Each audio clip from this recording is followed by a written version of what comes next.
Video terbaru Rebecca Klopper dibanjiri komentar.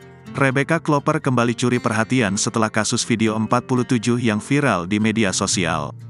Hal tersebut terkait dengan unggahan video terbaru di akun TikTok MD Entertainment. Dalam video tersebut, Rebecca Klopper berjoget-joget. Video terbaru Rebecca Klopper tersebut langsung menuai berbagai reaksi netizen. Diketahui, sebelum tersandung kasus video viral tersebut, ia seolah menghilang dari media sosialnya. Lama tak muncul ke hadapan publik, akhirnya wajah Rebecca terpampang di laman TikTok MD Entertainment pada Rabu, tanggal 7 Juni tahun 2023.